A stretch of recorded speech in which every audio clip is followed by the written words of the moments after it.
Selamat malam pemirsa Indonesia. Jumpa lagi di acara The Lost Legend. Pada malam hari ini kami akan menghadirkan seorang sosok petinju legendaris Indonesia yang pernah mengharumkan nama Indonesia di mata dunia. Siapakah dia?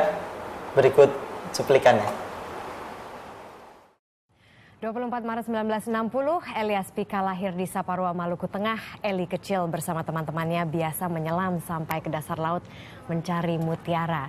Hingga mengakibatkan pendengarannya akhirnya sedikit terganggu. Eli sangat suka menonton pertandingan-pertandingan tinju di televisi, terutama pertandingan idolanya, Muhammad Ali. Usia 13 tahun, Eli berlatih tinju secara sembunyi-sembunyi karena ternyata dilarang kedua orang tuanya. Sampai akhirnya ia memulai karirnya sebagai petinju amatir di kelas terbang dan beberapa kali juara dari tingkat kabupaten hingga kejuaraan nasional. Tahun 1984, Eli meraih juara OPBF setelah mengalahkan petinju Korea Selatan Hyung Chung.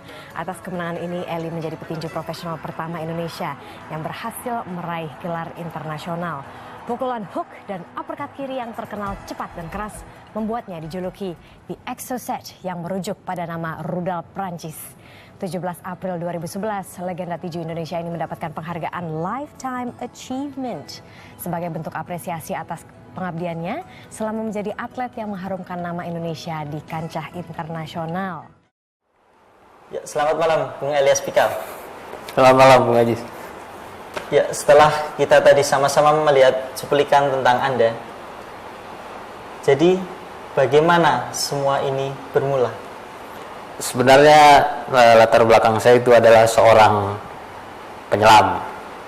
Dulu ketika saya kecil, saya sering menyelam untuk mencari mutiara-mutiara di daerah Maluku sana. Akhirnya ketika saya umur 13 tahun, saya mulai tertarik dengan dunia tinju karena saya sering menyaksikan pertandingan tinju di TVRI. Saya sering menyaksikan Muhammad Ali waktu itu karena saya sangat mengidolakan dia.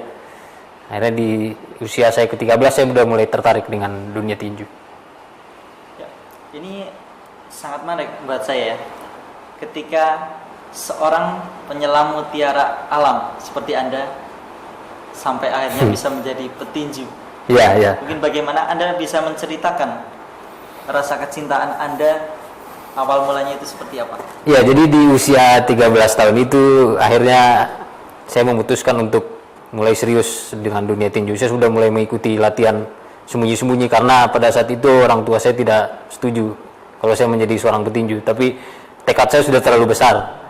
Biar bagaimanapun saya harus jadi seorang petinju karena saya percaya saat itu bahwa memang jalan hidup saya adalah seorang petinju.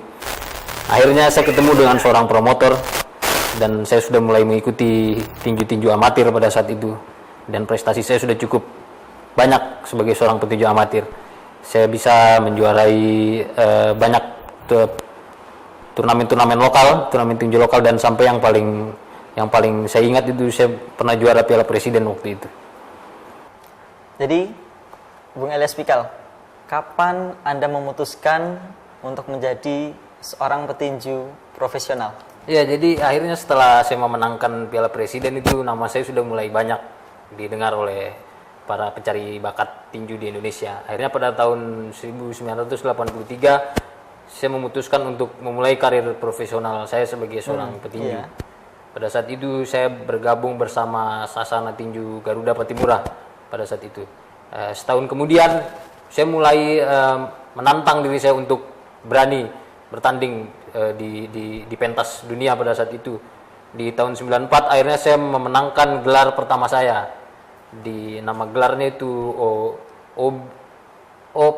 OPBF, of Orient Pacific Boxing Federation. Pada saat itu saya mengalahkan petinju Korea, cuman saya lupa namanya. Siapa namanya waktu itu saya lupa. Tapi gelar pertama saya pada saat itu tahun 1984. 1 tahun setelah saya menjadi seorang petinju profesional.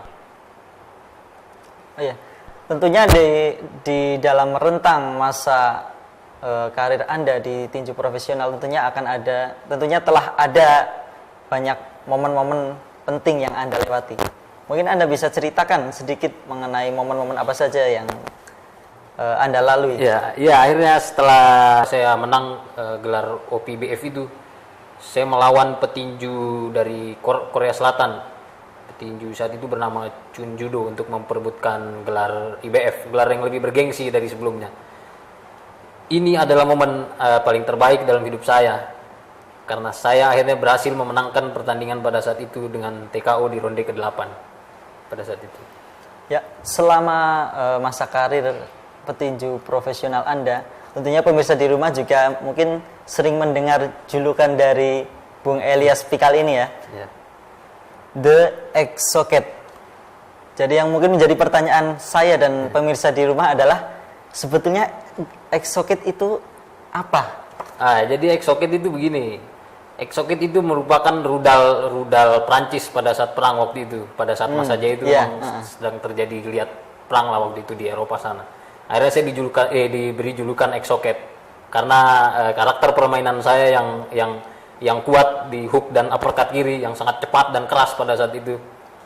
Ya mungkin media memberikan julukan egg socket itu kepada saya karena pada saat masa jaya saya bersamaan dengan perang yang terjadi di Prancis waktu itu. Seperti itu. Ya, mungkin dari tinjuan-tinjuan Anda itu yang membuat para lawan-lawan itu KO ya Bung ya? Ya mungkin bisa jadi seperti itu.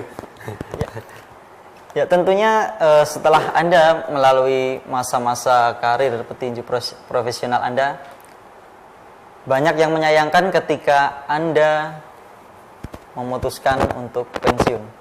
Jadi sebetulnya penyebab apa yang membuat Anda down dan mungkin langsung memutuskan untuk berhenti dari dunia tinju ini? Jadi setelah saya menang di gelar IBF itu betul-betul gelar yang cukup membanggakan karena saya adalah orang Indonesia pertama yang menangkan gelar IBF. Setelah itu saya ditantang oleh petinju. Saya masih ingat itu dari Thailand. Saya mengalami kekalahan yang cukup menyakitkan untuk saya waktu itu.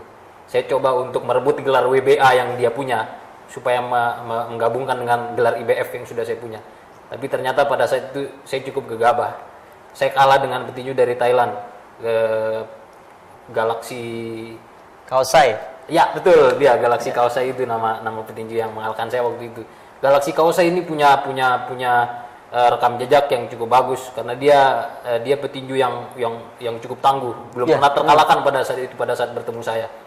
Namun ada hal yang cukup, meskipun itu adalah kekalahan yang berat untuk saya terima, tapi ya saya cukup bangga karena saya adalah satu-satunya lawan yang bisa bertahan melawan dia itu sampai di atas 10 ronde.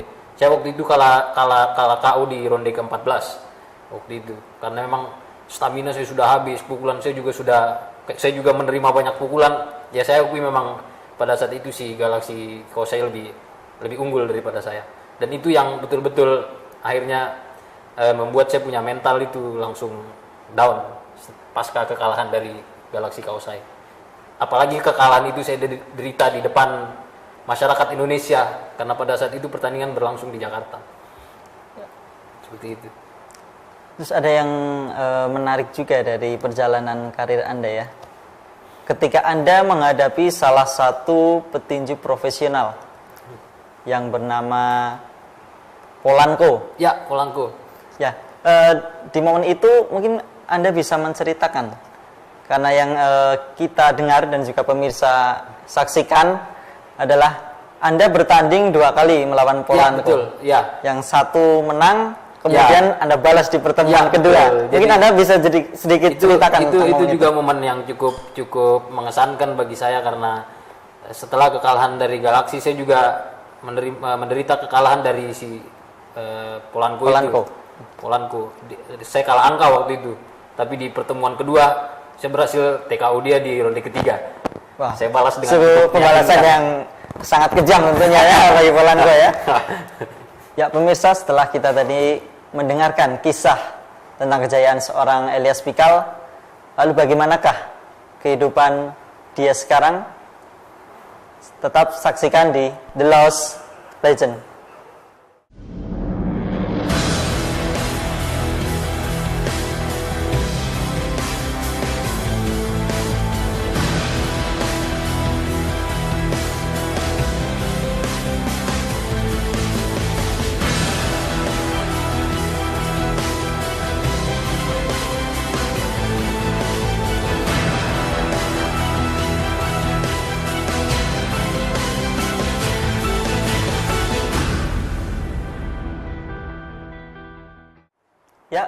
pemirsa, kembali lagi di The Lost Legend. Ya, Bung Elias, setelah kita tadi menyaksikan bagaimana Anda menceritakan tentang kisah kejayaan Anda, mungkin Anda bisa ceritakan sedikit kepada kami dan pemirsa di rumah tentunya tentang bagaimana Anda menjalani kehidupan pasca Anda pensiun dari petinju profesional. Ya, jadi sebenarnya babak kehidupan yang saya lalui ini cukup rumit kalau bisa dibilang, karena pasca saya bertinju pensiun dari dunia tinju profesional, saya sempat menjadi petugas keamanan di salah satu diskotik di daerah Blok M pada saat itu, dan saya juga mengalami sisi paling gelap dalam hidup saya, karena pada saat itu saya tertangkap karena diduga menggunakan narkoba pada saat itu. Tapi sebetulnya untuk kasus penangkapan itu Anda memang menjadi pelaku kah atau pemakai kah? Ini mungkin risiko dari pekerjaan saya sebagai seorang petugas keamanan, karena pada saat itu sebenarnya saya itu hanya menerima barang posisinya. Nah, barang ini saya tidak tahu ini barang apa, dia barang titipan orang atau apa, jadi saya menerima orang menitipkan barang tersebut. Pada saat yang bersamaan polisi melakukan razia di diskotik tersebut, dan akhirnya barang yang ada di saya tersebut ternyata adalah sebuah obat-obatan terlarang. Jadi saya bisa dibilang seperti kambing hitam di posisi di kasus ini. Akhirnya karena pertimbangan tertentu, karena saya juga mantan atlet, dan pada saat itu juga banyak dukungan dari orang sekitar bahwa ya perhatikanlah bahwa sedikit bagaimana nasib atlet-atlet setelah pensiun, jadi jangan dibiarkan seperti itu. Akhirnya vonis hukuman yang dijatuhkan pada saya pada saat itu 7 bulan penjara, dan pada saat itu saya berjanji bahwa saya tidak, karena memang saya tidak pernah dan saya tidak akan lagi untuk dekat dengan dunia semacam itu. Akhirnya saya berhenti sebagai seorang petugas keamanan di diskotik itu. Oke. Setelah Anda menjalani masa hukuman 7 bulan di penjara waktu itu ya. Tahun 2005 kalau tidak salah 2005, ya. Betul, Juni 2005. Terus bagaimana Anda menjalani kehidupan setelah keluar dari penjara? Ya, mungkin Anda sedikit itu cerita. Dia, Bung Ajis. Mungkin karena akhirnya dengan dukungan yang begitu banyak, support terutama dari istri saya yang betul-betul masih setia untuk terus mensupport saya. Akhirnya pemerintah mungkin akhirnya menyadari bahwa memang hal yang paling buruk, ya mungkin kita semua sama-sama tahu bahwa kita tahu Indonesia perhatian terhadap mantan-mantan atlet itu memang tidak terlalu bagus. Iya. Akhirnya karena pertimbangan tertentu, saya diterima di KONI sebagai asisten yang bekerja untuk mengurusi administrasi dan surat-surat di KONI Pusat di Jakarta. Itu Bung. Oh iya. Setelah mengetahui berdasarkan keterangan Anda tadi ya, bahwa Anda sekarang menjabat sebagai asisten dari Pak Agung Gumelar ya? Ya betul, pada saat saat pertama kali saya masuk itu yang menjadi ketua KONI itu Pak Agung Gumelar. Jadi saya menjadi asisten beliau di situ. Jadi yang saya ingin tanyakan adalah, dulu Anda begitu diagung-agungkan oleh seluruh rakyat Indonesia, tapi pada sekarang ini Anda menjadi seorang asisten dari Pak Agung Gumelar. Ya. Melihat dua hal yang sangat kontradiktif ya, ternyata pemirsa juga mungkin beranggapan demikian ya. Lalu dengan jabatan hanya sebagai seorang asisten ketua KONI, apakah itu sudah cukup untuk mencukupi kebutuhan Anda sehari-hari atau sebenarnya apapun yang saya terima, apapun yang diberikan oleh apresiasi yang diberikan oleh pemerintah, ya saya tidak bisa banyak menuntut, saya cukup hanya bisa menerima.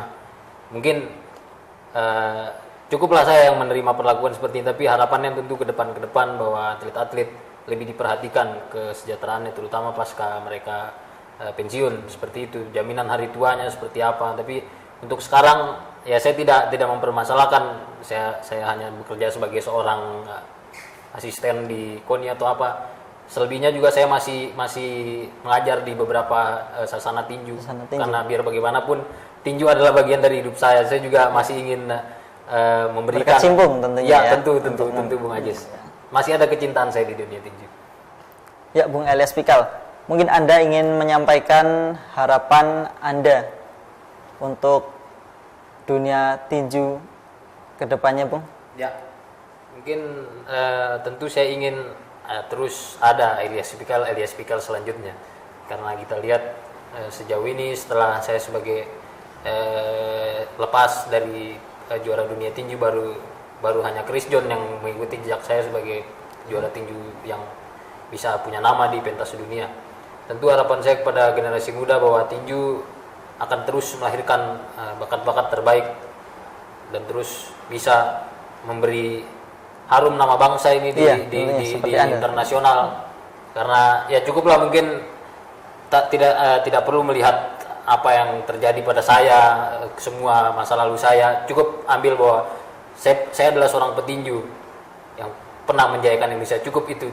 Masa lalu saya buruk-buruk saya itu tidak perlu dilihat, tapi cukup ambil bagaimana baiknya seorang Elias Pikal. Bagaimana pada saat Elias Pikal jaya sebagai seorang petinju.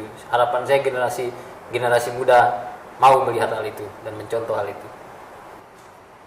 Ya, demikianlah pemirsa Indonesia perbincangan kita dengan seorang sosok petinju legendaris Indonesia, Bung Elias Pikal.